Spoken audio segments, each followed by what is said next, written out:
We had spent 2 weeks sailing from the north coast of Africa to celebrate the Passover in Jerusalem. My sons were small boys, yet old enough to feel the excitement as we approached the holy city. As our small caravan came over the last hill, Rufus let out a shout. "Look, Father, the temple!" There she stood, the earthly palace of God, gleaming as she towered over the city. Though my family had lived in Cyrene for generations, Jerusalem was for us, as for every Jew, our heart's home.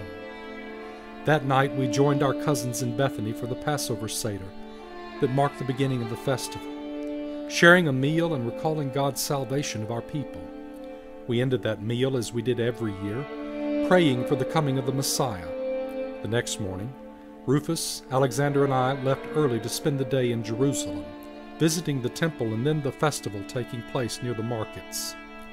As we approached the city, we saw what appeared to be a parade coming our way. But soon we could see this was no parade. There were Roman soldiers driving 3 criminals toward the rock quarry where criminals were crucified. Each of these criminals was carrying a heavy beam across his shoulders. One clearly had been beaten, for his body was bloodied, and he looked as though he could barely walk. I took Rufus and Alexander by the hand and pulled them away from the road. I didn't want them to see this terrible thing. Just then the tragic figure, the sorely wounded man, stumbled and fell at my feet. I saw that his brow was wrapped in a crude crown of thorns, and suddenly I realized who this man was. This was Jesus of Nazareth, who some had claimed was the Messiah. He had been critical of the Jewish leadership in Jerusalem. I could not believe it. They actually had sentenced him to death. Everything happened so quickly. I was lost in my thoughts when I heard one of the soldiers say, "You there, you, carry his cross. And you, Jesus, get to your feet." There was nothing I could do.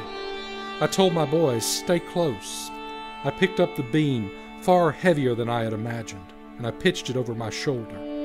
Then I reached out a hand to Jesus to help him up. He was clearly in pain, but there was still in his face a strength and a determination. He looked me in the eyes as if to thank me, and then he set his face toward Calvary. It was only a 5-minute walk to the place they called the Skull, Calvary, where the Romans crucified their victims. Dropping the beam before the executioners, I stepped back, searching for my boys, and then we stood and we watched as they assembled the cross. Then they stripped Jesus naked and laid him atop the beams. They stretched his arms to the sides before they drove the spikes into his wrists as he shouted in pain. Then they nailed his ankles into the side of the cross, one on the right and one on the left.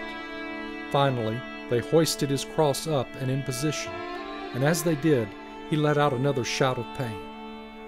Because I had never been so close to a crucifixion, I had not realized what a horrible thing this was.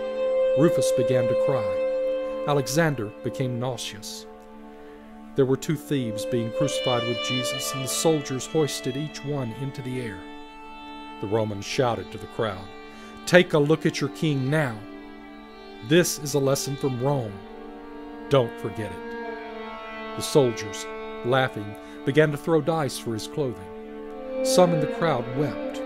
Others hurled insults at him. The religious leaders stood with their arms crossed, a strange expression of satisfaction upon their faces. And then Jesus took a deep breath, and someone in the crowd said, "Shh! He's about to say something."